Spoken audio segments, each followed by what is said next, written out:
സമൂഹ മാധ്യമങ്ങൾ വഴിയുള്ള നിഴൽ യുദ്ധം കേരളത്തിൻ്റെ രാഷ്ട്രീയ സംസ്കാരത്തെ മലീമസമാക്കുകയാണ്. പണ്ടത്തെ നാട്ടിൻപുറങ്ങളിലെ സദാചാര പോലീസുകാരെക്കാൾ തരംതാണ മോറൽ പോലീസിംഗാണ് സൈബർ ലോകത്ത് നടക്കുന്നത്. CPM നേതാവ് ഷൈൻ ടീച്ചർ പറഞ്ഞതുപോലെ സ്വന്തം നഗ്നത മറയ്ക്കാൻ മറ്റുള്ളവരുടെ ഉടുതുണി പറിച്ചെടുക്കുന്ന രാഷ്ട്രീയ പാപ്പരത്വം. രാഹുൽ മാങ്കൂട്ടത്തിനെതിരായ ലൈംഗിക അതിക്രമ ആരോപണങ്ങൾക്ക് പിന്നാലെ വൈപ്പിൻ MLA KN ഉണ്ണികൃഷ്ണനെ കേന്ദ്രീകരിച്ചാണ് സോഷ്യൽ മീഡിയയിൽ ഇപ്പോഴത്തെ ആക്രമണം. എന്നാൽ ഈ ദുഷിച്ച സൈബർ അധിക്ഷേപത്തിൽ ഒരു വനിതാ നേതാവാണ് ഇരയാകപ്പെട്ടത്. രാഹുലിനെതിരെ ആരോപണം ഉന്നയിച്ച നടി റിനിയാൻ ജോർജും സോഷ്യൽ മീഡിയയിൽ ആക്രമിക്കപ്പെടുന്ന സാഹചര്യമുണ്ടായി. സൈബർ അധിക്ഷേപത്തിനെതിരെ നിയമ നടപടിക്ക് നീങ്ങുകയാണ് ഷൈൻ ടീച്ചറും റിനിയും. സ്ത്രീകളെ മാത്രമല്ല, എതിർ ശബ്ദമുയർത്തുന്നവരെ ഒന്നടങ്കം ആക്രമിക്കാനുള്ള വേദിയാവുകയാണോ സോഷ്യൽ മീഡിയ? ഇതോടൊപ്പം തിരുവനന്തപുരത്തെയും കാസർകോട്ടെയും പോക്സോ കേസുകളും ഗേ ഡേറ്റിംഗ് ആപ്പിൻ്റെ ചതിക്കുഴികളും വിശദമായി പരിശോധിക്കുകയാണ് പോലീസ് പട്രോൾ. സ്വാഗതം.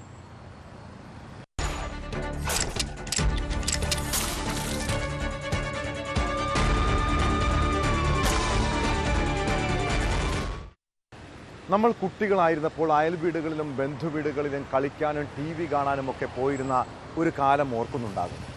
എന്നാൽ ഇപ്പോൾ നമ്മുടെ മക്കളെ അങ്ങനെ വിശ്വസിച്ചേൽപ്പിക്കാൻ കഴിയുന്ന എത്ര വീടുകളുണ്ട്?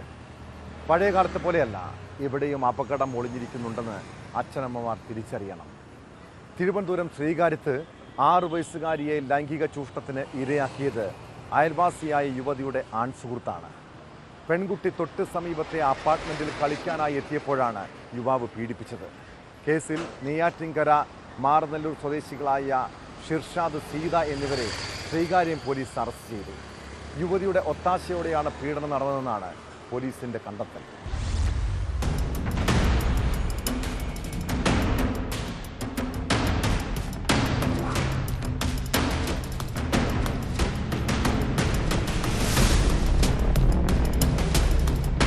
നെയ്യാറ്റിൻകര മാറനല്ലൂർ സ്വദേശികളായ 29-കാരൻ ഷിർഷാദ്, 48 വയസ്സുള്ള സീത എന്നിവരെയാണ് പോക്സോ കേസിൽ ശ്രീകാര്യം പോലീസ് അറസ്റ്റ് ചെയ്തത്. ശ്രീകാര്യത്തുള്ള അപ്പാർട്ട്മെന്റിലെ താമസക്കാരിയായ സീതയുടെ സുഹൃത്താണ് ഷിർഷാദ്. തൊട്ടടുത്ത അപ്പാർട്ട്മെന്റിലെ 6 വയസ്സുകാരിയെ ഷിർഷാദ് ലൈംഗികമായി ദുരുപയോഗം ചെയ്തെന്നാണ് കേസ്. അടുത്ത താമസക്കാരായതിനാൽ പരിചയമുള്ള കുട്ടി കളിക്കാനായി സീതയുടെ അപ്പാർട്ട്മെന്റിൽ എത്തിയപ്പോഴാണ് ഷിർഷാദ് സ്നേഹം നടിച്ച് കുട്ടിയെ ദുരുപയോഗം ചെയ്തത് എന്ന് പോലീസ് പറയുന്നു.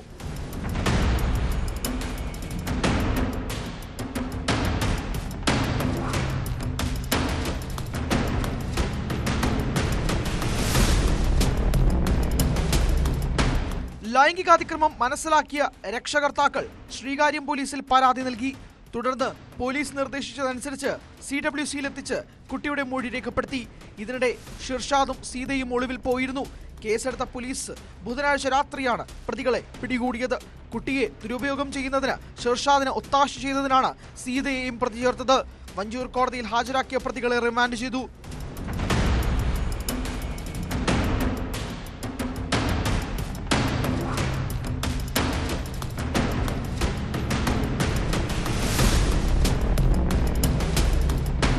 ന്യൂസ് 18 തിരുവനന്തപുരം. സ്വന്തം വീട്ടിൽ പോലും പെൺകുട്ടികൾ സുരക്ഷിതരല്ലെന്ന് തെളിയിക്കുന്നതാണ് കാസർഗോഡ് നിന്നും പുറത്തു വന്ന സംഭവം. 15-കാരിയെ ലൈംഗികമായി ചൂഷണം ചെയ്തത് വല്യുപ്പയാണ്. കുട്ടിയുടെ അമ്മയുടെ വീട്ടിൽ വെച്ച് 3 മാസത്തോളം അയാൾ പീഡനത്തിനിരയാക്കി. എന്നാൽ ഭയം കാരണം 15-കാരി അമ്മയോട് പോലും കാര്യങ്ങൾ തുറന്നു പറഞ്ഞില്ല. ഒടുവിൽ സ്കൂളിൽ നടന്ന കൗൺസിലിങ്ങിലാണ് ഞെട്ടിപ്പിക്കുന്ന വിവരം അവൾ വെളിപ്പെടുത്തിയത്. കേസിൽ അമ്പലത്തറ സ്വദേശിയായ 61-കാരനെ പോലീസ് അറസ്റ്റ് ചെയ്തു. പെൺകുട്ടിയുടെ സ്വഭാവത്തിലുണ്ടായ മാറ്റങ്ങൾ ശ്രദ്ധയിൽപ്പെട്ട അധ്യാപികയുടെ ഇടപെടലാണ് കേസിൻ്റെ ചുരുളഴിച്ചത്.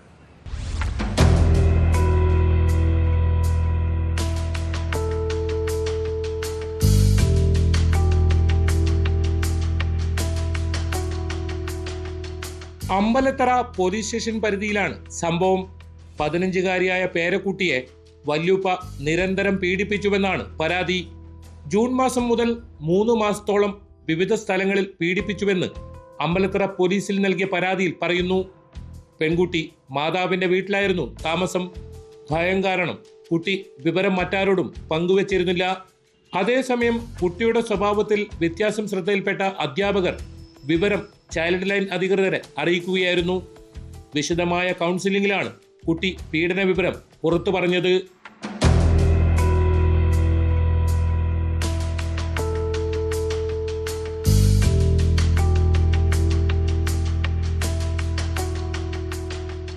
മാതാവിന്റെ പരാതിയിൽ പ്രതിക്കെതിരെ പോക്സോ വകുപ്പ് പ്രകാരം അമ്പലത്തറ പോലീസ് കേസ് രജിസ്റ്റർ ചെയ്തു.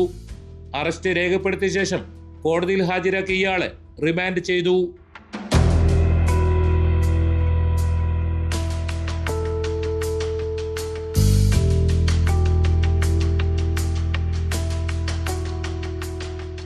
News 18 Kasaragod.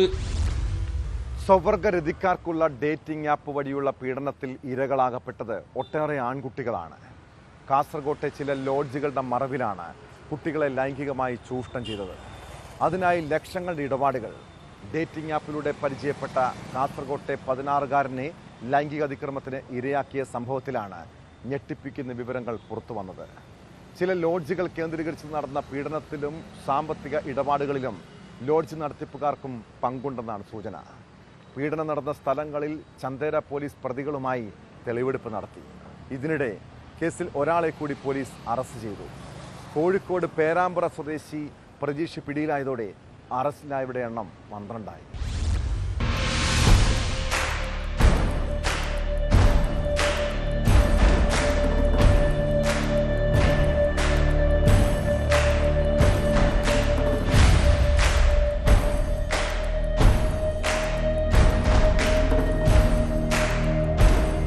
Chandera police station പരിധിയിൽ സ്വവർഗരതിക്കാർക്കുള്ള ഡേറ്റിംഗ് ആപ്പ് വഴി പരിചയപ്പെട്ട 16-കാരനെ പീഡിപ്പിച്ച സംഭവത്തിൽ ലക്ഷക്കണക്കിന് രൂപയുടെ ഇടപാട് നടന്നതായാണ് വിവരം. ചില ലോഡ്ജുകൾ കേന്ദ്രീകരിച്ച് നടന്ന പീഡനത്തിലും സാമ്പത്തിക ഇടപാടിലും ലോഡ്ജ് നടത്തിപ്പുകാർക്കും പങ്കുണ്ടെന്നാണ് ലഭിക്കുന്ന സൂചന. കുട്ടിയെ ഉന്നതരടങ്ങുന്ന സംഘം പീഡിപ്പിച്ചത് വീടുകളും ലോഡ്ജുകളും ബീച്ചിനടുത്തുള്ള കെട്ടിടങ്ങളും കേന്ദ്രീകരിച്ചാണെന്ന് അന്വേഷണ സംഘം കണ്ടെത്തി. കണ്ണൂർ, കാസർഗോഡ്, കോഴിക്കോട്, എറണാകുളം ജില്ലകളിലായി വ്യാപിച്ചു കിടക്കുന്ന ശൃംഖലയിൽ ഉപജില്ലാ വിദ്യാഭ്യാസ ഓഫീസർ, ഫുട്ബോൾ പരിശീലകൻ, യൂത്ത് ലീഗ് നേതാവ് ഉൾപ്പെടെയുള്ളവരാണുള്ളത്. പയ്യന്നൂരിലെയും ചെറുവത്തൂരിലെയും വിവിധ ലോഡ്ജുകൾ, കാലിക്കടവിലെ ക്ലബ്, ഓഫീസ്, വിദ്യാർത്ഥിയുടെയും കേസിൽ ഉൾപ്പെട്ട ചിലരുടെ വീടുകളിലും എത്തിച്ചായിരുന്നു പീഡനം. പീഡനം നടന്ന ഇടങ്ങളിൽ ചന്തേര പോലീസ് തെളിവെടുപ്പ് ആരംഭിച്ചു.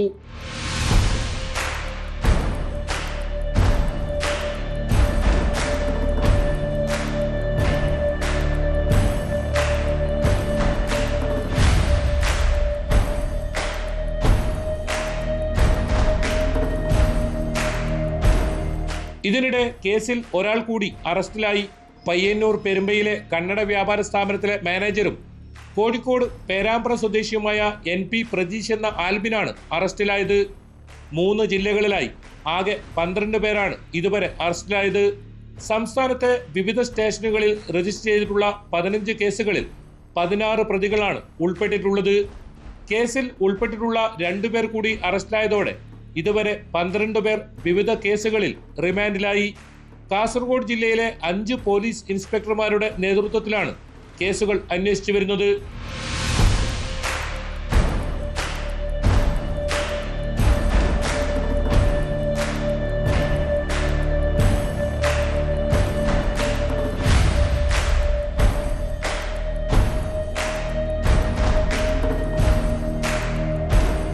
ഡേറ്റിംഗ് ആപ്പിലൂടെ പരിചയപ്പെട്ട് വിദ്യാർത്ഥി ലൈംഗിക അതിക്രമത്തിന് ഇരയാവുന്ന കേസുകൾ അപൂർവമാണ്. ഇത്തരത്തിൽ കൂടുതൽ പേർ ചതിക്കുഴിയിൽ അകപ്പെട്ടിട്ടുണ്ടോ എന്നും പോലീസ് അന്വേഷിക്കുന്നുണ്ട്.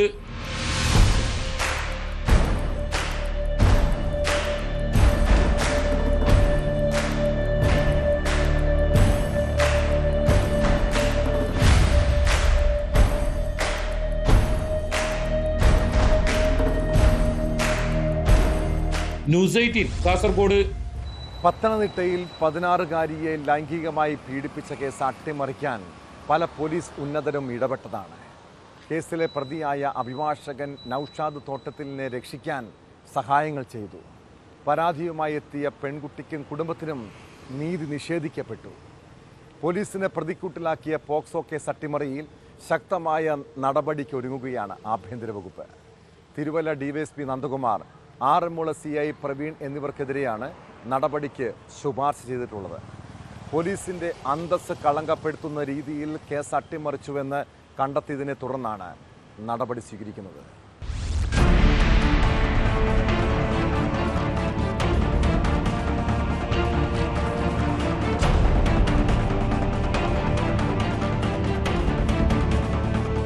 പതിനാറുകാരിയായ പെൺകുട്ടിയെ ക്രൂരമായി പീഡിപ്പിച്ച കേസിലെ പ്രതിയായ ഹൈക്കോടതി അഭിഭാഷകൻ നൌഷാദ് തോട്ടത്തിലിനെ അറസ്റ്റ് ചെയ്യാതെ ഗുരുതര വീഴ്ച വരുത്തിയതിനാണ് തിരുവല്ല DSP നന്ദകുമാർ, ആറന്മുള CA പ്രവീൺ എന്നീ ഉദ്യോഗസ്ഥർക്കെതിരെ പ്രത്യേക അന്വേഷണത്തിനും നടപടിക്കും ആഭ്യന്തര വകുപ്പ് ശുപാർശ നൽകിയത്. കേസിലെ പ്രതിയെ അറസ്റ്റ് ചെയ്യാൻ സാഹചര്യമുണ്ടായിട്ടും നടപടിയെടുക്കാതെ കേസ് അട്ടിമറിക്കാൻ ശ്രമിച്ചതിനാണ് നടപടിക്ക് ശുപാർശ ചെയ്തത്.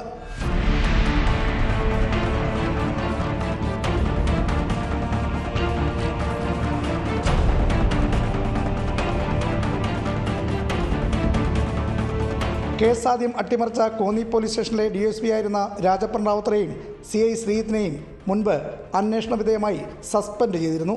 പെൺകുട്ടിയുടെ പരാതിയുടെ അടിസ്ഥാനത്തിലും ആഭ്യന്തര വകുപ്പിൻ്റെ അന്വേഷണ റിപ്പോർട്ടിലും CWCക്ക് വീഴ്ച പറ്റിയതായി കണ്ടെത്തിയിരുന്നു. തുടർന്ന് പത്തനംതിട്ട CWC ചെയർമാനെയും സസ്പെൻഡ് ചെയ്തു. പെൺകുട്ടി പീഡനത്തിനിരയായ കേസിൽ പ്രതിയായ അഭിഭാഷകന് അനുകൂലമായി ഉദ്യോഗസ്ഥർ കേസ് അട്ടിമറിച്ചത് ഗൗരവമുള്ളതാണെന്നാണ് ആഭ്യന്തര വകുപ്പിൻ്റെ കണ്ടെത്തൽ. പോലീസിൻ്റെ ഇത്തരം വീഴ്ചകൾ പ്രതിയായ ഹൈക്കോടതി അഭിഭാഷകന് അനുകൂലമായി അറസ്റ്റ് തടഞ്ഞുള്ള ഇടക്കാല ഉത്തരവ് കിട്ടാൻ വഴിയൊരുക്കിയതായും കണ്ടെത്തിയിട്ടുണ്ട്. ഒരു അന്വേഷണം കൂടി നടത്തിയ ശേഷമായിരിക്കും നടപടി ഉണ്ടാവുക. ചൈത്ര തെരേസ ജോൺ IPSനാണ് അന്വേഷണ ചുമതല.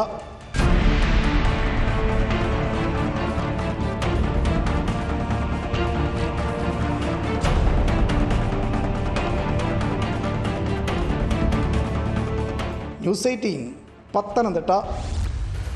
കുടുംബജീവിതമായാൽ ദമ്പതികൾ തമ്മിൽ ചെറിയ വഴക്കും പ്രശ്നങ്ങളും ഉണ്ടാകുന്നത് സ്വാഭാവികമാണ്. അതിനിടെ സംഭവിക്കുന്ന ചെറിയ കയ്യാങ്കളി കൊലപാതകത്തിന് വരെയും കലാശിക്കാം.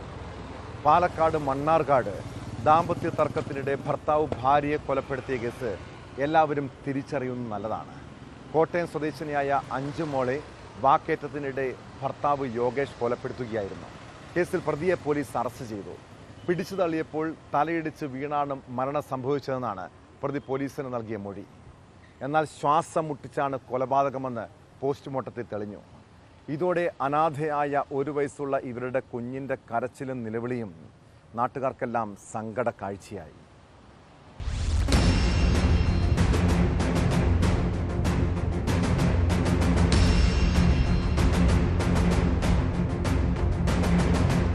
എലമ്പുലാശ്ശേരിയിൽ വാക്കടപ്പുറത്ത് കഴിഞ്ഞ ദിവസം രാത്രി 12 മണിയോടെയാണ് സംഭവം. വീടിന് സമീപത്തുള്ള കല്ലുവെട്ട് കുഴിയിലാണ് 24-കാരി അഞ്ജുവിനെ മരിച്ച നിലയിൽ കണ്ടത്. വഴക്കിനിടെ പിടിച്ചു തള്ളിയപ്പോൾ അഞ്ജു കുഴിയിലേക്ക് വീഴുകയായിരുന്നുവെന്നാണ് ഭർത്താവ് യോഗേഷിന്റെ മൊഴി. യോഗേഷാണ് പോലീസ് സ്റ്റേഷനിൽ പോയി കാര്യങ്ങൾ അറിയിച്ചത്.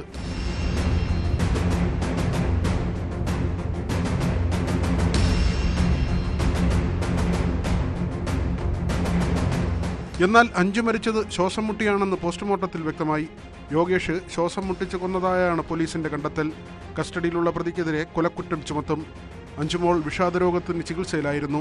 പറളയിലുള്ള സ്വകാര്യ മാനസികാരോഗ്യ കേന്ദ്രത്തിൽ ചികിത്സ കഴിഞ്ഞ് വരുമ്പോഴായിരുന്നു സംഭവം. വഴക്കിനിടെയാണ് യോഗേഷ് ഭാര്യയെ കൊന്നതെന്നാണ് വിവരം. വാക്കടയിൽ വാടക വീട്ടിലാണ് ദമ്പതിമാർ താമസിച്ചിരുന്നത്. ഇവർക്ക് 1 വയസ്സുള്ള ആൺകുട്ടിയുണ്ട്.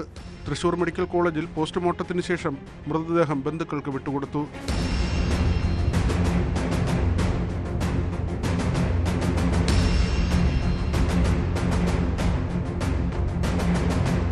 ന്യൂസ് 18 പാലക്കാട്. പൊതുരംഗത്ത് പ്രവർത്തിക്കുന്നവർ പല ആരോപണങ്ങളും ആക്ഷേപങ്ങളും കേൾക്കേണ്ടി വരും. അതൊക്കെ രാഷ്ട്രീയ പ്രവർത്തനത്തിൻ്റെ ഭാഗമാകാം എന്ന് കരുതി അവരെ വ്യക്തിഹത്യ നടത്തുന്നത് ശരിയാണോ എന്ന് നമ്മൾ ചിന്തിക്കണം. പ്രത്യേകിച്ച് വനിതാ നേതാക്കളെ പോലും സൈബറിടത്ത് അധിക്ഷേപിക്കുന്ന പ്രവണത വർദ്ധിക്കുന്നു. അതിരുകടന്ന അപവാദ പ്രചരണങ്ങളാണ് എറണാകുളത്തെ CPM വനിതാ നേതാവിനും MLAയ്ക്ക് നേരെ സോഷ്യൽ മീഡിയയിൽ ഉണ്ടായത്. സംഭവത്തിൽ നിയമ നടപടി സ്വീകരിക്കാൻ ഒരുങ്ങുകയാണ് CPM നേതാവ് KJ ഷൈൻ. തന്നെയും കുടുംബത്തെയും തേജോവധം ചെയ്യുന്ന വിധത്തിലുള്ള വ്യാജ പ്രചരണങ്ങളെ നിയമപരമായി നേരിടുമെന്ന് അവർ വ്യക്തമാക്കി. വ്യാജ പ്രചരണങ്ങൾക്കെതിരെ മുഖ്യമന്ത്രി, DGP, വനിതാ കമ്മീഷൻ തുടങ്ങിയവർക്ക് തെളിവുകൾ സഹിതം പരാതി നൽകിയതായി ഷൈൻ ടീച്ചർ ഫേസ്ബുക്കിൽ കുറിച്ചു.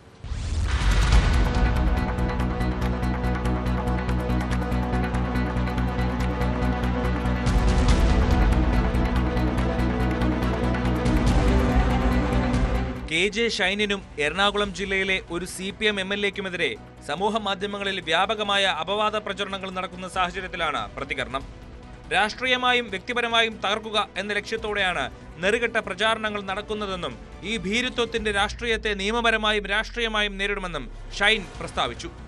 താൻ കോളേജ് കാലഘട്ടം മുതൽ പൊതുപ്രവർത്തന രംഗത്തുണ്ടെന്നും കഴിഞ്ഞ പാർലമെന്റ് തിരഞ്ഞെടുപ്പോട് കൂടിയാണ് കേരള സമൂഹം തന്നെ കൂടുതൽ അടുത്തറിഞ്ഞതെന്നും അവർ ഓർമ്മിപ്പിച്ചു. രാഷ്ട്രീയ പ്രവർത്തക, ജനപ്രതിനിധി, അധ്യാപക സംഘടനാ നേതാവ് എന്നീ നിലകളിൽ പ്രവർത്തിക്കുന്ന തനിക്കെതിരെയും ജീവിത പങ്കാളിക്കെതിരെയും വ്യക്തിപരമായും കുടുംബപരമായും അപകീർത്തികരമായ വ്യാജ പ്രചാരണങ്ങൾ സമൂഹ മാധ്യമങ്ങളിലൂടെ വ്യാപകമായി നടക്കുന്നുണ്ട്. പൊതുപ്രവർത്തനത്തിനിറങ്ങുന്ന സ്ത്രീകൾക്കെതിരായി ഇത്തരത്തിലുള്ള മ്ലേച്ഛമായ പ്രചാരണങ്ങൾ നടത്തുന്നവരുടെ മാനസികാവസ്ഥ വികൃതമാണ്. സോഷ്യൽ മീഡിയയിലൂടെ പ്രചരിക്കുന്ന അപവാദങ്ങൾ വ്യക്തികളെ മാത്രമല്ല അവരുടെ കുടുംബങ്ങളെയും ബന്ധുക്കളെയും സഹപ്രവർത്തകരെയും വേദനിപ്പിക്കുന്നു. സ്വന്തം നഗ്നത മറച്ചുപിടിക്കാൻ മറ്റുള്ളവരുടെ ഉടുതുണി പറിച്ചെടുക്കുന്ന രാഷ്ട്രീയ പാപ്പരത്വം അവസാനിപ്പിക്കാൻ ഇതിന് പിന്നിൽ പ്രവർത്തിച്ചവർ തയ്യാറാവണമെന്നും ഷൈൻ ആവശ്യപ്പെട്ടു. നിയമ നടപടികൾക്ക് എല്ലാവിധ പിന്തുണയും പാർട്ടി നൽകുമെന്നും അപവാദ പ്രചാരണങ്ങൾക്ക് പിന്നിൽ കോൺഗ്രസ് ആണെന്നും CPM എറണാകുളം ജില്ലാ സെക്രട്ടറി S. സതീഷ് ആരോപിച്ചു.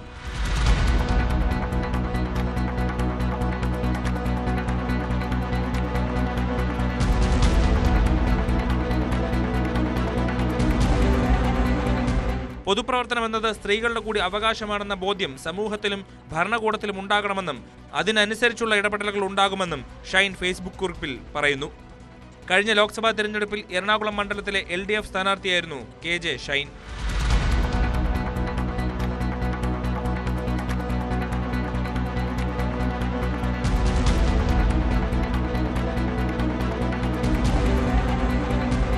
ന്യൂസ് 18 കൊച്ചി. ചില അപ്രിയ സത്യങ്ങൾ ആർക്കും അങ്ങനെ ഉൾക്കൊള്ളാനാവില്ല. ഇത്തരം തുറന്നു പറച്ചിൽ നടത്തുന്നവരെ പിന്നീട് ഇല്ലാതാക്കാൻ ശ്രമിക്കുന്ന പ്രവണത പലപ്പോഴും കണ്ടുവരുന്നു. നടി റിനി ആൻ ജോർജ് ഒരു യുവ നേതാവിനെതിരെ ഉന്നയിച്ച ആരോപണത്തിൻ്റെ അലയൊലികൾ ഇപ്പോഴും കെട്ടടങ്ങിയിട്ടില്ല. അതിൻ്റെ പേരിൽ സോഷ്യൽ മീഡിയയിൽ ഏറെ വേട്ടയാടപ്പെട്ടതാണ് റിനി. സൈബർ ആക്രമണത്തിനെതിരെ നടി നൽകിയ പരാതിയിൽ പോലീസ് കേസെടുത്തിട്ടുണ്ട്. ആലുവ സൈബർ പോലീസാണ് കേസെടുത്തത്. രാഹുൽ ഈശ്വർ, ഷാജൻ സ്കറിയ, ക്രൈം നന്ദകുമാർ, വിവിധ സമൂഹ മാധ്യമ അക്കൗണ്ടുകൾ, ഓൺലൈൻ യൂട്യൂബ് ചാനലുകൾ എന്നിവർക്കെതിരെയാണ് റിനി പരാതി നൽകിയിരിക്കുന്നത്.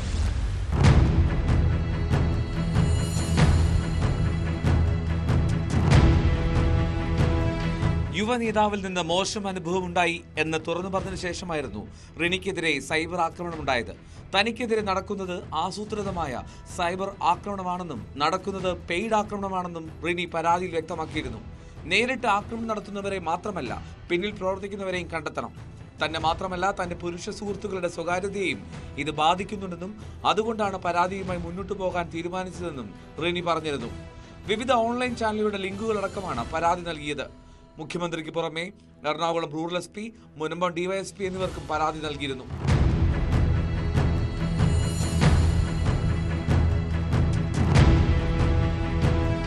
യുവ നേതാവ് അശ്ലീല സന്ദേശങ്ങൾ അയച്ചുവെന്നും ശരിയല്ലെന്ന് പറഞ്ഞിട്ടും വീണ്ടും തുടർന്നുവെന്നുമാണ് റിനി ആൻ ജോർജ് വെളിപ്പെടുത്തിയത്.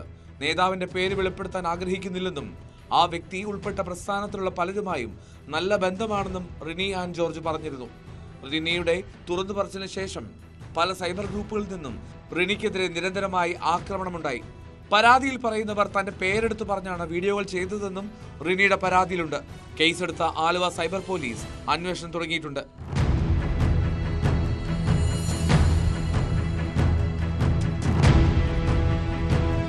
ന്യൂസ് 18 കൊച്ചി. ഈ നാട്ടിൽ നിയമം നടപ്പാക്കാനാണ് പോലീസ് ഉള്ളത്. എന്നാൽ ഇവിടെ നിയമം കയ്യിലെടുക്കുന്ന ചില മനുഷ്യരുണ്ട്. പൊതുനിരത്തിൽ നിയമലംഘനം നടത്തിയതിൻ്റെ പേരിൽ മറ്റുള്ളവരുടെ നെഞ്ചത്ത് കയറും. അങ്ങനെയുള്ള പ്രവണത കേരളത്തിൽ വർദ്ധിക്കുകയാണ്. മലപ്പുറം മങ്കടയിൽ ബൈക്ക് യാത്രികന് നടു റോഡിൽ ക്രൂരമർദ്ദനം ഏറ്റതാണ് ഒടുവിലത്തെ സംഭവം. ബൈക്കിൽ ഇടതുവശത്തുകൂടി ഓവർടേക്ക് ചെയ്തതിനായിരുന്നു മർദ്ദനം. സംഭവത്തിൻ്റെ ദൃശ്യങ്ങൾ പുറത്തു വന്നു. കേസിൽ പ്രതികൾക്ക് വേണ്ടി പോലീസ് അന്വേഷണം ഊർജിതമാണ്.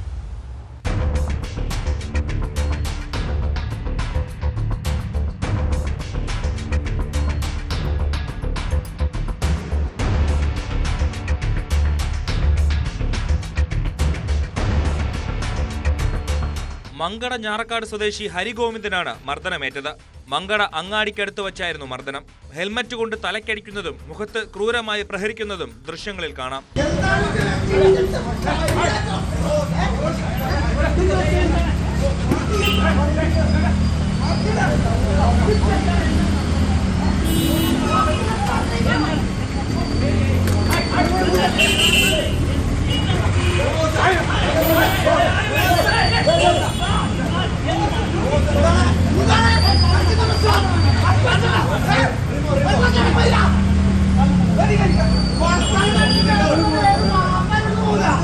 താക്കോൽ കൊണ്ട് കുത്തിയും പരിക്കേൽപ്പിച്ചു.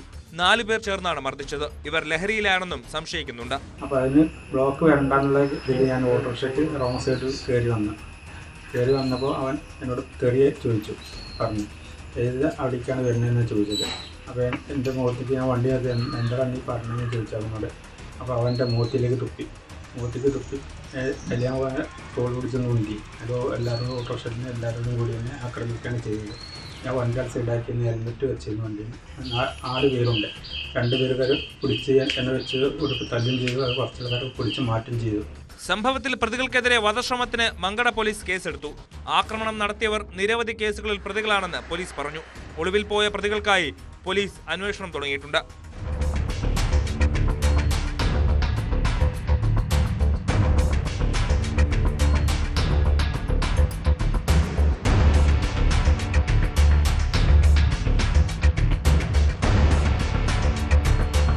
ന്യൂസ് 18 മലപ്പുറം. ജീവിക്കാൻ വേണ്ടി രാവും പകലുമില്ലാതെ പണിയെടുക്കുന്ന സാധുക്കളാണ് പെട്രോൾ പമ്പ് ജീവനക്കാർ. എന്നാൽ അവരോട് പോലും അതിക്രമം കാട്ടുന്ന മനസാക്ഷിയില്ലാത്ത ആളുകളുണ്ട് ഈ നാട്ടിൽ.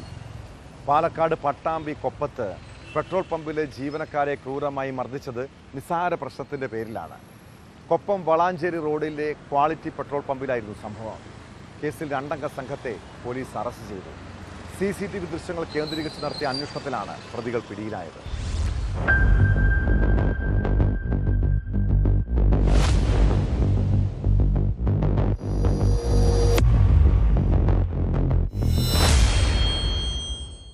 കൊപ്പം വളാഞ്ചേരി റോഡിലെ ക്വാളിറ്റി പെട്രോൾ പമ്പിൽ കഴിഞ്ഞ ദിവസം ഉച്ചയ്ക്കാണ് സംഭവം.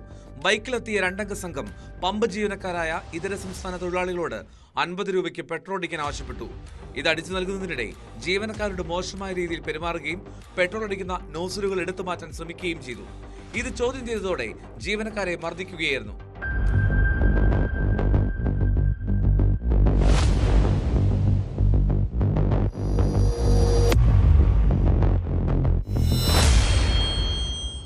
പെട്രോൾ അടിച്ചുകൊണ്ടിരുന്ന ജാർഖണ്ഡ് സ്വദേശി സർഫ്രാജ്, സംഘർഷം ഒഴിവാക്കാൻ ശ്രമിച്ച പശ്ചിമ ബംഗാൾ സ്വദേശി ജിയാറുൽ മാലിക് എന്നിവർക്കാണ് മർദ്ദനമേറ്റത്. ജിയാറുൽ മാലിക്കിന്റെ മൂക്കിന് ഗുരുതരമായി പരിക്കേറ്റു. പമ്പിലെ മറ്റ് ജീവനക്കാരും നാട്ടുകാരും എത്തിയാണ് അക്രമികളെ പിടികൂടിയത്. തുടർന്ന് കൊപ്പം പോലീസ് സ്ഥലത്തെത്തുകയും ഇവരെ കസ്റ്റഡിയിലെടുക്കുകയും ചെയ്തു. സംഭവത്തിൽ കേസെടുത്ത പോലീസ് തെളിവായി CCTV ദൃശ്യങ്ങൾ ശേഖരിച്ചു. പുലാശ്ശേരി സ്വദേശി നിഷാദ്, വിളയൂർ സ്വദേശി അബ്ദുൽ സലാം എന്നിവരാണ് പിടിയിലായത്.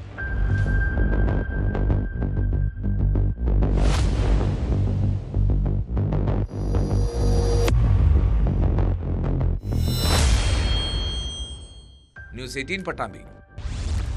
കഴിഞ്ഞ 10 വർഷമായി തട്ടുകട നടത്തി കുടുംബം പോറ്റുന്ന വ്യക്തിയാണ് ഭിന്നശേഷിക്കാരനായ പാലക്കാട് പട്ടാമ്പി സ്വദേശി ഉണ്ണി. പല പ്രതിസന്ധികളെയും അതിജീവിച്ചാണ് ഇയാൾ രാത്രിയും പകലും കഠിനാധ്വാനം ചെയ്ത് മുന്നോട്ട് പോകുന്നത്. അതിനിടെ ഉണ്ണിയുടെ തട്ടുകടയ്ക്ക് നേരെ ഇരുട്ടിൻ്റെ മറവിൽ സാമൂഹ്യവിരുദ്ധരുടെ ആക്രമണമുണ്ടായി. തട്ടുകടയ്ക്ക് പുറത്തിട്ടിരുന്ന ടേബിളുകളും മറ്റു ഉപകരണങ്ങളും അടിച്ചു തകർത്തു. സംഭവത്തിൽ കൊപ്പം പോലീസ് കേസെടുത്ത് അന്വേഷണം തുടങ്ങിയിട്ടുണ്ട്.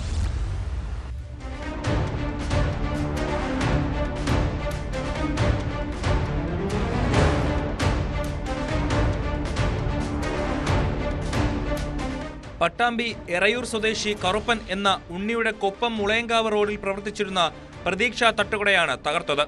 രാത്രിയുടെ മറവിലാണ് സാമൂഹിക വിരുദ്ധർ ആക്രമണം നടത്തിയത്. തട്ടുകടയ്ക്ക് പുറത്തിട്ടിരുന്ന ഫൈബർ ടേബിളുകളും മറ്റുമാണ് തല്ലി തകർത്തത്.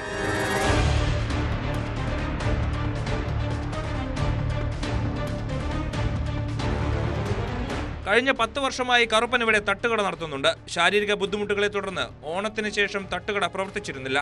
അടുത്ത ദിവസം കട തുറക്കാനിരിക്കെയാണ് സാമൂഹിക വിരുദ്ധരുടെ അതിക്രമം ഉണ്ടായത്. സംഭവത്തിൽ കൊപ്പം പോലീസിലടക്കം പരാതി കൊടുക്കാൻ ഒരുങ്ങുകയാണ് ഉടമ.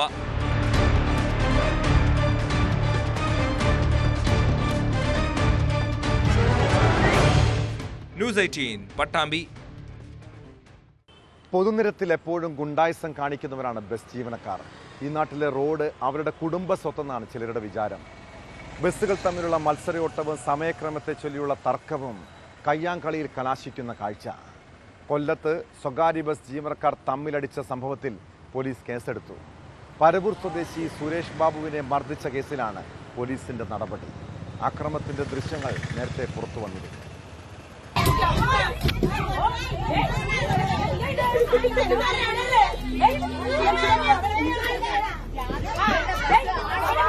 ഈ മാസം 12-ന് കൊല്ലം പരവൂരിലാണ് കേസിനാസ്പദമായ സംഭവം ഉണ്ടായത്. തെക്ക് ഭാഗത്ത് വെച്ചാണ് സ്വകാര്യ ബസ് ഡ്രൈവർക്ക് ബസ്സിനുള്ളിൽ ക്രൂരമർദ്ദനമേറ്റത്.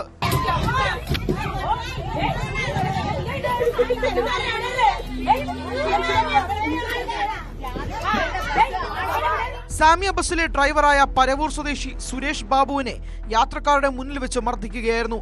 സംഭവത്തിൽ SKV ബസ്സിലെ ക്ലീനർ പ്രണവിനെതിരെയാണ് പരവൂർ പോലീസ് കേസെടുത്തത്.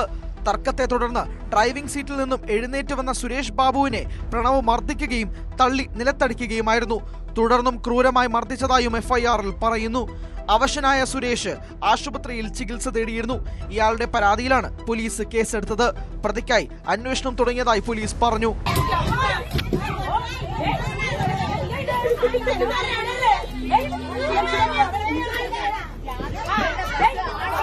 ന്യൂസ് 18 കൊല്ലം.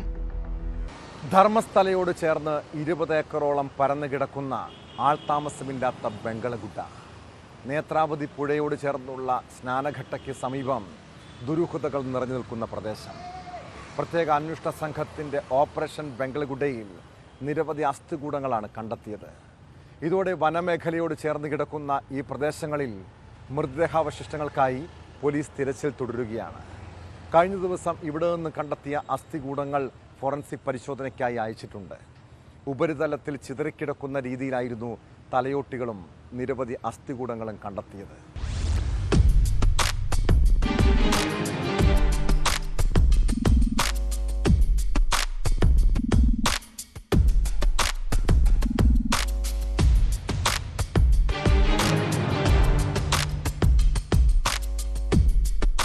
ധർമ്മസ്ഥലയിൽ ബംഗളഗുഡ വനമേഖലയിൽ SITയുടെ പരിശോധന തുടരുകയാണ്. കഴിഞ്ഞ ദിവസം കുട്ടിയുടെയും സ്ത്രീയുടെയും ഉൾപ്പെടെ 5ഓളം അസ്ഥികൂടങ്ങൾ കണ്ടെത്തിയതിനെ തുടർന്നാണ് വിശദമായ തിരച്ചിൽ നടത്തുന്നത്. ഓപ്പറേഷൻ ബംഗളഗുഡയിൽ റവന്യൂ വനംവകുപ്പ് ഉദ്യോഗസ്ഥരും പങ്കെടുക്കുന്നുണ്ട്. 20 ഏക്കറോളം വിസ്തൃതിയുള്ളതാണ് ആൾതാമസമില്ലാത്ത ബംഗളഗുഡ എന്നറിയപ്പെടുന്ന പ്രദേശം. നേത്രാവതി പുഴയോട് ചേർന്നുള്ള സ്നാനഘട്ടയ്ക്ക് സമീപമാണ് ദുരൂഹതകൾ നിറഞ്ഞ ബംഗളഗുഡ. നിലവിൽ 40% പ്രദേശത്ത് തെരച്ചിൽ പൂർത്തിയായെന്നാണ് ലഭിക്കുന്ന വിവരം. കൊടും വനമായതിനാൽ പരിശോധന ദുഷ്കരമാണ്. പ്രദേശത്ത് കാലാവസ്ഥയും പ്രതികൂലമാണ്. 1995 മുതൽ 2014 വരെയുള്ള കാലഘട്ടങ്ങളിലെ ധർമ്മസ്ഥലയിലെ ദുരൂഹ മരണങ്ങൾ സംബന്ധിച്ചാണ് കോടതി നിർദ്ദേശപ്രകാരം നിലവിൽ SITയുടെ അന്വേഷണം. അതേസമയം പുതുതായി കണ്ടെത്തിയ അസ്ഥികൂടങ്ങൾക്ക് ഏറെ പഴക്കമില്ല എന്നാണ് സൂചന. ഫോറൻസിക് പരിശോധനാ ഫലം ലഭിച്ചാൽ മാത്രമേ വ്യക്തതയുണ്ടാകൂ. മുഖ്യമന്ത്രി സിദ്ധാരാമയ്യയുടെ നിർദ്ദേശപ്രകാരമാണ് വനമേഖല കേന്ദ്രീകരിച്ചുള്ള SITയുടെ പുതിയ നീക്കം.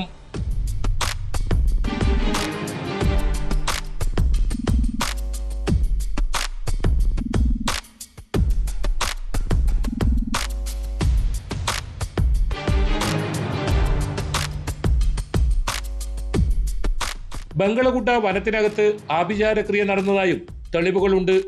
നരബലി ഉൾപ്പെടെ ഉണ്ടായിട്ടുണ്ടോ എന്നും പരിശോധിക്കുന്നുണ്ട്. ഭൂമിയുടെ ഉപരിതലത്തിൽ നിന്ന് തന്നെയാണ് കൂടുതൽ മൃതദേഹാവശിഷ്ടങ്ങൾ കണ്ടെത്തിയത്. കൂടാതെ സമീപത്തായി മന്ത്രവാദം നടത്തിയതിന് സമാനമായ വസ്തുക്കളും കണ്ടെത്തിയിരുന്നു. ഇതാണ് സംശയത്തിന് ഇടയാക്കിയിരിക്കുന്നത്. SIT അന്വേഷണ പരിധിയിൽ ഇത് ഉൾപ്പെടുന്നില്ലെങ്കിലും ആഭ്യന്തര വകുപ്പിന്റെ പ്രത്യേക നിർദ്ദേശത്തെ തുടർന്നാണ് SIT സംഘം ഇതേക്കുറിച്ചും അന്വേഷണം ആരംഭിച്ചത്.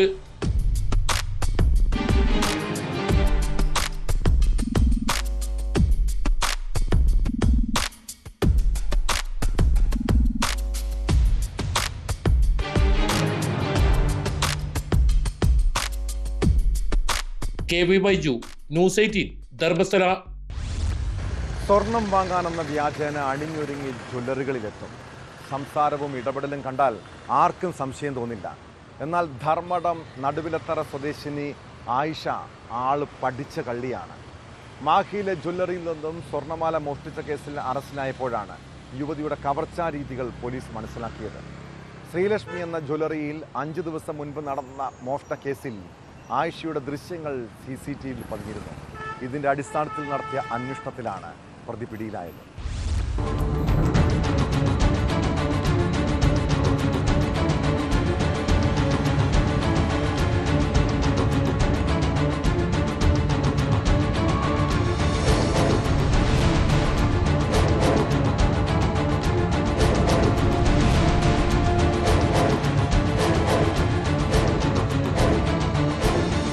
മാഹി ബസലിക്കയ്ക്ക് സമീപത്തെ ശ്രീലക്ഷ്മി ജ്വല്ലറിയിൽ നിന്ന് കഴിഞ്ഞ 12-നാണ് സ്വർണം മോഷ്ടിച്ചത്.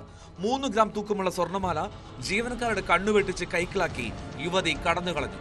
സ്വർണം വാങ്ങാനെന്ന വ്യാജേനയെത്തി മാല മോഷ്ടിക്കുന്നതിന്റെ CCTV ദൃശ്യങ്ങൾ പുറത്തുവന്നു.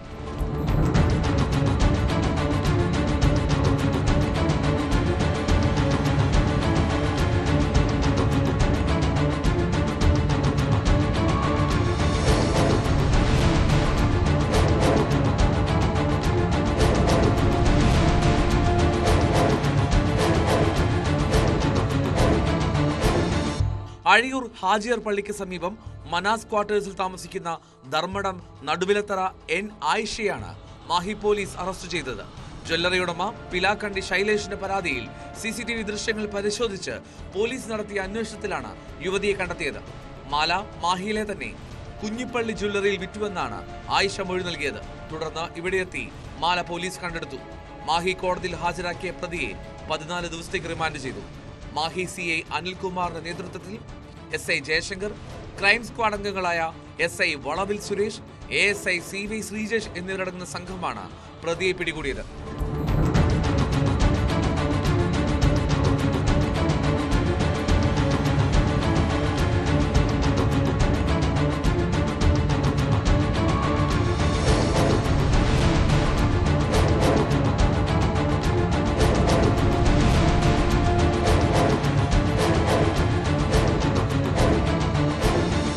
ന്യൂസ് 18 കണ്ണൂർ. കൊച്ചിയിലെ വ്യവസായിയിൽ നിന്ന് വ്യാജ ഓൺലൈൻ ട്രേഡിംഗിലൂടെ 25 കോടി രൂപ തട്ടിയെടുത്തത് മലയാളികളുടെ അക്കൗണ്ടുകൾ വഴി. കഴിഞ്ഞ ദിവസം അറസ്റ്റിലായ കൊല്ലം സ്വദേശിനി സുജിതയുടെ അക്കൗണ്ടിൽ മാത്രം ലക്ഷങ്ങളാണ് എത്തിയത്. കേസിൽ സുജിതയ്ക്ക് പുറമെ സംഘത്തിൽ ഒട്ടേറെ മലയാളികളുണ്ടെന്നാണ് അന്വേഷണ സംഘത്തിൻ്റെ കണ്ടെത്തൽ. ട്രേഡിംഗ് ആപ്പ് വഴിയുള്ള സൈബർ തട്ടിപ്പിൽ പല അക്കൗണ്ടുകളിലൂടെ പണമിടപാടുകൾ നടന്നെന്ന് Kochi city police commissioner Putta Vimaladitya പറഞ്ഞു. ഇരയായവരിൽ പലർക്കും തട്ടിപ്പിനെ കുറിച്ച് അറിയില്ല. അതേസമയം മട്ടാഞ്ചേരി സ്വദേശിനിയായ വീട്ടമ്മയ്ക്ക് 2,88,00,000 രൂപ നഷ്ടപ്പെട്ട കേസിലും പോലീസിന് കൂടുതൽ സൂചനകൾ ലഭിച്ചിട്ടുണ്ട്.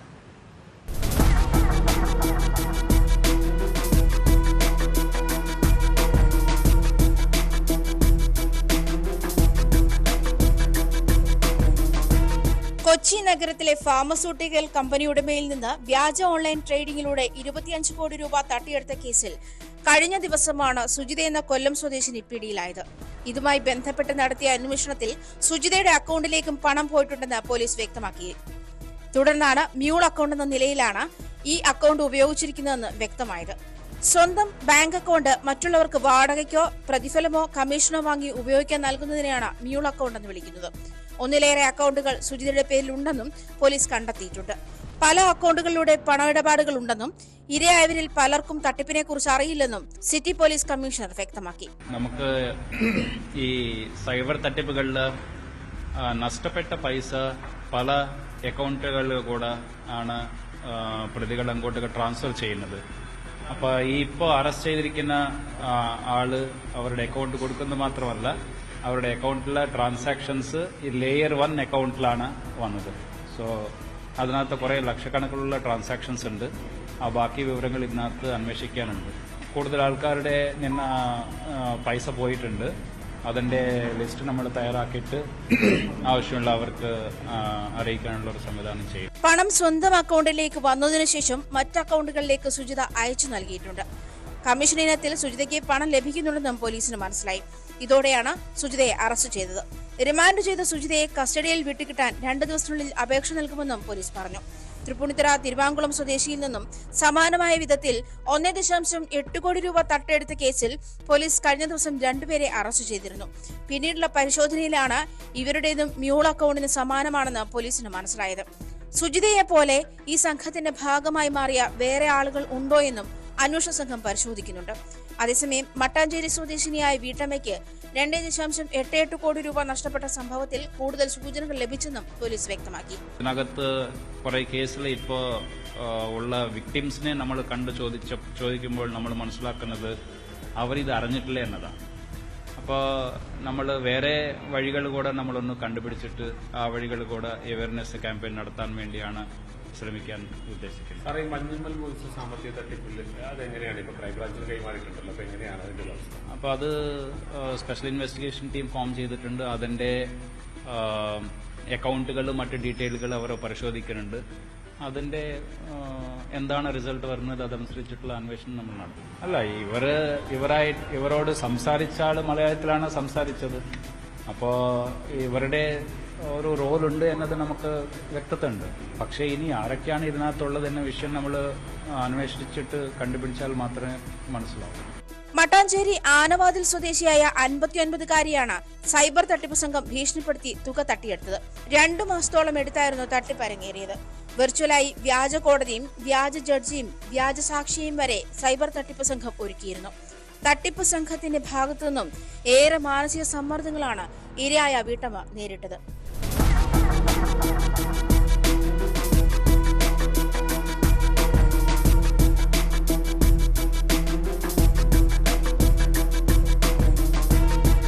ന്യൂസ് 18 കൊച്ചി. വിദേശ രാജ്യങ്ങളിലെ ജയിലുകളിൽ വധശിക്ഷയ്ക്ക് വിധിക്കപ്പെട്ട അബ്ദുൾ റഹീമിൻ്റെയും നിമിഷപ്രിയുടെയും മോചനത്തിന് വേണ്ടി ശബ്ദമുയർത്തിയവരാണ് നമ്മൾ മലയാളികൾ. കൊലപാതകം ഉൾപ്പെടെയുള്ള ഗുരുതരമായ കുറ്റമാണ് ചെയ്തതെങ്കിലും അവർക്കും മനുഷ്യാവകാശങ്ങൾ ഉണ്ടെന്ന തിരിച്ചറിവായിരുന്നു ഇടപെടലിന് പിന്നിൽ. സമാനമായ രീതിയിൽ ഇരട്ടക്കൊലക്കേസിൽ 7 വർഷമായി പോളണ്ടിലെ ജയിലിൽ കഴിയുന്ന യുവാവിൻ്റെ മോചനത്തിന് വേണ്ടി എന്തുകൊണ്ടാണ് ആരും ഇടപെടാത്തത്? കൊച്ചി പള്ളുരുത്തി സ്വദേശി ജേക്കബ് നെൽസൺ മാനസിക വിഭ്രാന്തിയിലാണ് 2 പോളിഷ് വംശജരെ കൊലപ്പെടുത്തിയത്. കേസിൽ കോടതി തടവ് ശിക്ഷ വിധിച്ചെങ്കിലും യുവാവിനെ ഇന്ത്യയിലേക്ക് മാറ്റാൻ പോളിഷ് സർക്കാർ അനുമതി നൽകിയിരുന്നു. എന്നാൽ കേന്ദ്ര സർക്കാർ നടപടി സ്വീകരിക്കുന്നില്ലെന്ന് കുടുംബം പറയുന്നു. നാട്ടിലെത്തിച്ച് ചികിത്സ നൽകുന്നതിനുള്ള സാമ്പത്തിക ചിലവ് കുടുംബം വഹിക്കാമെന്ന് അറിയിച്ചിട്ടും അധികൃതരുടെ ഭാഗത്തുനിന്ന് മറുപടിയില്ല.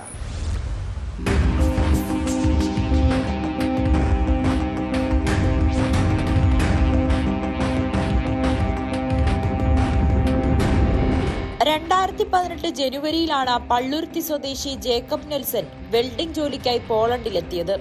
2 തമിഴ്നാട് സ്വദേശികൾക്കും 1 ഈജിപ്ഷ്യൻ സ്വദേശിക്കൊപ്പമായിരുന്നു താമസം. മറ്റൊരു ജോലിയിലേക്ക് മാറുന്നതുമായി ബന്ധപ്പെട്ട വിസ പുതുക്കുന്നതിനായി ജേക്കബ് കുടുംബത്തിനോട് പണം ആവശ്യപ്പെട്ടു. ജേക്കബിന്റെ സഹോദരൻ പീറ്റർ ഒപ്പമുണ്ടായിരുന്ന തമിഴ്നാട് സ്വദേശിയുടെ അക്കൗണ്ടിലേക്കാണ് പണം അയച്ചത്. എന്നാൽ ഇത് ജേക്കബിന് നൽകാൻ ഇയാൾ തയ്യാറായില്ല.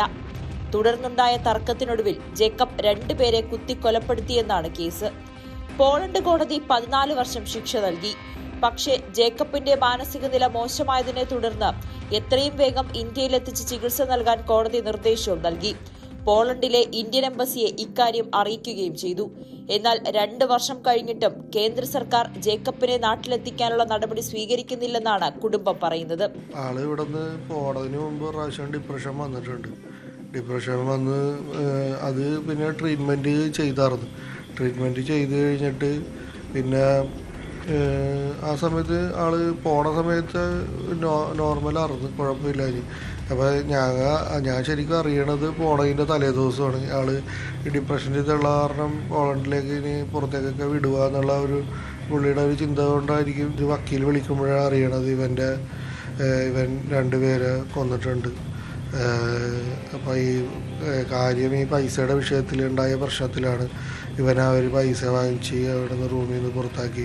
അപ്പോൾ അതിനോട് ബന്ധപ്പെട്ട പ്രശ്നത്തിലൊക്കെയാണ് ഇവൻ ഇങ്ങനെ ചെയ്തതെന്നാണ്. ശരിക്കും ഇവൻ അങ്ങനെയൊന്നും ചെയ്യണ ഒരാളല്ല. പക്ഷേ മനസ്സിലായെന്ന് വെച്ചാൽ ആള് ഡിപ്രഷൻ വന്നതിൻ്റെ ഇതായിരിക്കും.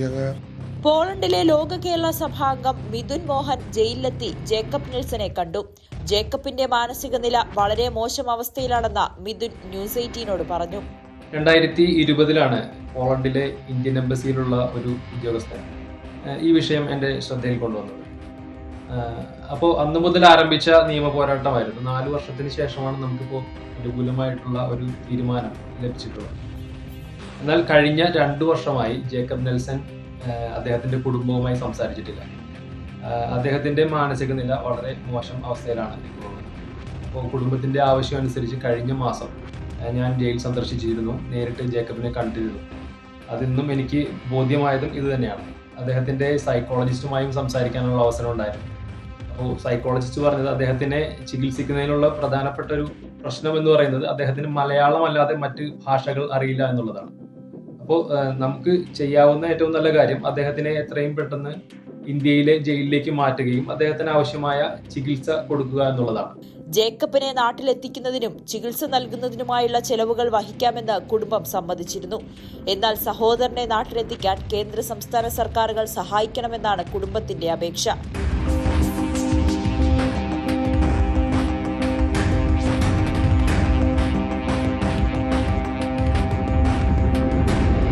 ന്യൂസ് 18 കൊച്ചി. കൊല്ലം കൊട്ടാരക്കരയിൽ കച്ചവട സ്ഥാപനങ്ങൾ കേന്ദ്രീകരിച്ച് മോഷണ പരമ്പര. അക്ഷയ സെന്റർ അടക്കം 6 കടകളിൽ കവർച്ച നടന്നു. പൂട്ട് കുത്തിപ്പൊളിച്ച് കടയ്ക്കുള്ളിൽ കിടന്ന മോഷ്ടാക്കൾ പണം അപഹരിച്ച് കടന്നു കളയുകയായിരുന്നു. കൊട്ടാരക്കര പോലീസ് കേസെടുത്ത് അന്വേഷണം ആരംഭിച്ചിട്ടുണ്ട്. സമീപത്തെ CCTV ദൃശ്യങ്ങൾ കേന്ദ്രീകരിച്ചാണ് പ്രതികൾക്ക് വേണ്ടിയുള്ള അന്വേഷണം.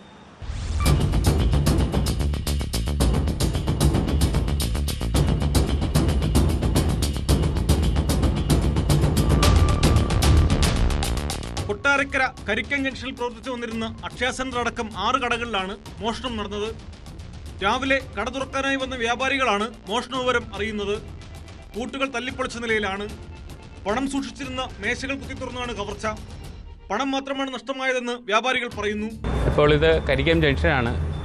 കരിക്കൻ ജംഗ്ഷനിൽ ഇന്നലെ രാത്രി അർദ്ധരാത്രിയിലായിരിക്കും 6 കടമുറികളിലോളം കള്ളം കയറിയിരുന്നു. ഇന്ന് രാവിലെ ഇവിടുത്തെ ഒരു ഓട്ടോ ഡ്രൈവർ സുഹൃത്താണ് എന്നെ വിളിച്ച് പറഞ്ഞ് രാവിലെ 6:30 ആയപ്പോൾ ഇവിടെ കടക്കാർ തുറക്കാൻ വന്നപ്പോൾ കടയുടെ പൂട്ടെല്ലാം പൊട്ടിച്ചിട്ടിരിക്കുന്നു. ഒരു അക്ഷയ സെൻറ്റർ ഉൾപ്പെടെ കാപ്പിക്കട, അതുകൊണ്ട് തന്നെ മലക്കറി കട, ലാബ് ഉൾപ്പെടെയുള്ളിടത്താണ് കയറിയിരിക്കുന്നത്.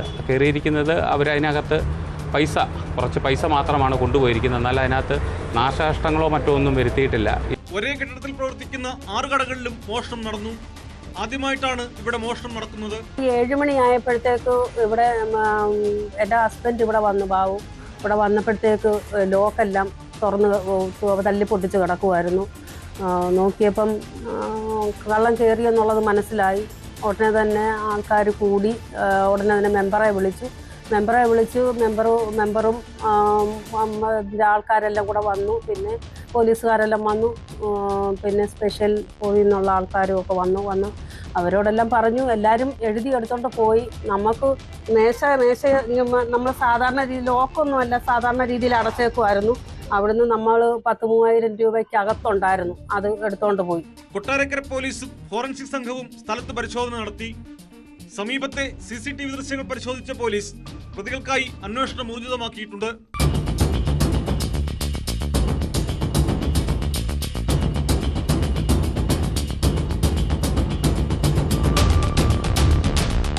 ന്യൂസ് 18 കൊട്ടാരക്കര.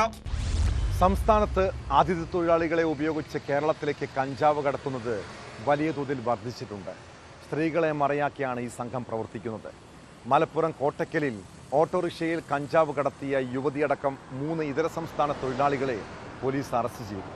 16 കിലോ കഞ്ചാവാണ് പ്രതികളിൽ നിന്നും പിടിച്ചെടുത്തത്. കൊല്ലം കുണ്ടറയിൽ 8 കിലോ കഞ്ചാവുമായി യുവതി ഉൾപ്പെടെ 4 പേരും പോലീസിന്റെ പിടിയിലായി.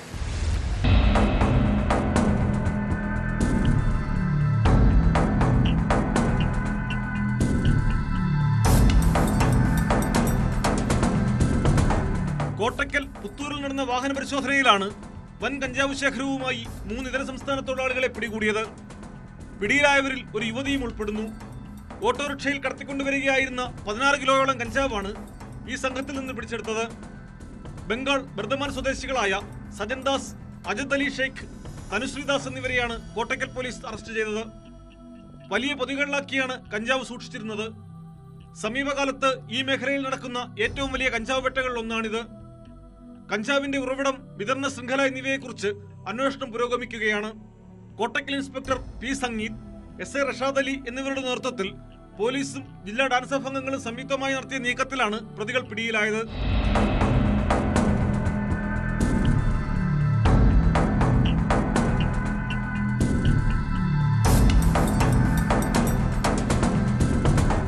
കൊല്ലം കുണ്ടറയിൽ 8 കിലോ കഞ്ചാവുമായാണ് യുവതി ഉൾപ്പെടെ 4 പേർ പിടിയിലായത്. തമിഴ്നാട് തിരുപ്പൂർ സ്വദേശിനി ലക്ഷ്മി, ചാരുമൂട് സ്വദേശി അരുൺ, താമരക്കുളം സ്വദേശി സെനിൽരാജ്, പെരുമ്പുഴ സ്വദേശി രഞ്ജിത്ത് എന്നിവരാണ് കുണ്ടറ ഏഴാംകുറ്റി ESI ആശുപത്രിക്ക് സമീപം പിടിയിലായത്. ആന്ധ്രയിൽ നിന്നും ട്രെയിൻ മാർഗം കഞ്ചാവ് കൊല്ലത്തെത്തിച്ച ശേഷം ബസ്സിൽ കുണ്ടറയിലേക്ക് കൊണ്ടുപോകുന്നതിനിടെയാണ് ഇവരെ പിടികൂടിയത്. റൂറൽ ഡാൻസ് ഓഫ് സംഘവും കുണ്ടറ പോലീസും ചേർന്നായിരുന്നു പരിശോധന.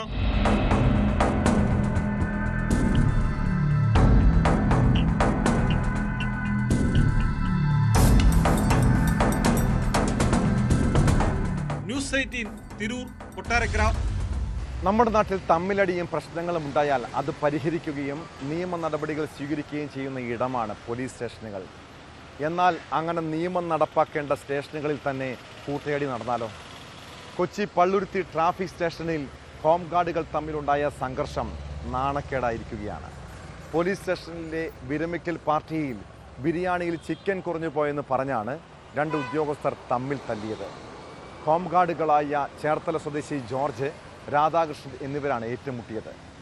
ഇവർ തമ്മിൽ ഡ്യൂട്ടിയുടെ പേരിൽ നേരത്തെ പൂർവ്വവൈരാഗ്യം ഉള്ളതായും പറയുന്നുണ്ട്. പരിക്കേറ്റവരെ എറണാകുളം ജനറൽ ആശുപത്രിയിൽ പ്രവേശിപ്പിച്ചു. ഇരുവർക്കുമെതിരെ നടപടി ഉണ്ടാകുമെന്നാണ് വിവരം. ഇങ്ങനെ കൈത്തരിപ്പുള്ളവന്മാരെ ഹോം ഗാർഡ് ഡ്യൂട്ടിക്ക് നിയമിക്കണോ എന്ന് പോലീസ് അധികാരികൾ തന്നെ ആലോചിക്കണം. ഇതോടെ പോലീസ് പട്രോൾ പൂർണ്ണമാകുന്നു. നമസ്കാരം.